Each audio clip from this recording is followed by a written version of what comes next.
બદલતા ભારત ન્યૂઝમાં આપનું હાર્દિક સ્વાગત છે। છોટાઉદેપુર જિલ્લામાં 77મા પ્રજાસત્તાક પર્વની જિલ્લા કક્ષાની ઉજવણી બોડેલી ખાતે અત્યંત ગૌરવપૂર્ણ અને ઉત્સાહભર્યા માહોલમાં યોજાઈ હતી।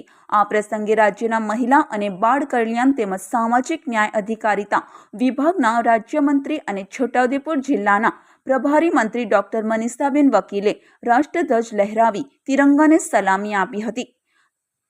ધ્વજવંદન બાદ મંત્રી ડોક્ટર મનીષાબેન વકીલે જિલ્લાના વિવિધ સુરક્ષા દળોના જવાનો દ્વારા પ્રસ્તુત કરાયેલી ભવ્ય પરેડનું નિરીક્ષણ કર્યું હતું।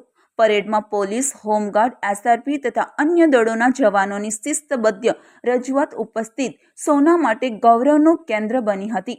ત્યારબાદ મંત્રીશ્રીએ પ્રાસંગિક ઉદ્બોધન કરી પ્રજાસત્તાક પર્વનું મહત્વ સમજાવ્યું અને બંધારણના મૂલ્યોને આત્મસાત કરવાની અપીલ કરી હતી। કાર્યક્રમ દરમિયાન વિવિધ શાળાના વિદ્યાર્થીઓએ દેશભક્તિથી ઓતપ્રોત સાંસ્કૃતિક કાર્યક્રમો રજૂ કરી ઉપસ્થિત સૌને મંત્રમુગ્ધ કર્યા હતા। સાથે જિલ્લાના વિવિધ વિભાગો દ્વારા તૈયાર કરાયેલા વિકાસલક્ષી ટેબ્લો પ્રદર્શન પણ કરવામાં આવ્યું હતું, જેમાં સરકારની વિવિધ યોજનાઓ અને વિકાસ કાર્યોને આકર્ષક રીતે રજૂ કરવામાં આવ્યા હતા। આ ઉપરાંત દર વર્ષે વિવિધ ક્ષેત્રોમાં વિશિષ્ટ સિદ્ધિઓ હાંસલ કરનારા કર્મયોગીઓ તેમજ સ્વૈચ્છિક સંસ્થાના પ્રતિનિધિઓને મંત્રીશ્રીના વરદ હસ્તે પ્રમાણપત્ર અને સ્મૃતિચિહ્ન આપી સન્માનિત કરવામાં આવ્યા હતા। કાર્યક્રમના અંતે ઉપસ્થિત મહાનુભાવોએ વૃક્ષારોપણ કરીને પર્યાવરણ સંરક્ષણનો સંદેશ આપ્યો હતો। આ ઉજવણીમાં જિલ્લા કલેક્ટર, જિલ્લા પોલીસ વડા, વિવિધ વિભાગોના અધિકારીઓ, કર્મચારીઓ, સામાજિક આગેવાનો, વિદ્યાર્થીઓ તેમજ મોટી સંખ્યામાં નાગરિકો હાજર રહ્યા હતા।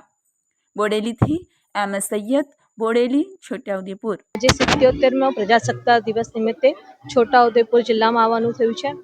આજના દિવસે જ દેશનું બંધારણને આપણે લાગુ કર્યું હતું અને એનો જ્યારે ઉજવણી થઈ રહી છે, સમગ્ર જિલ્લામાં એક અનેરું વાતાવરણ છે।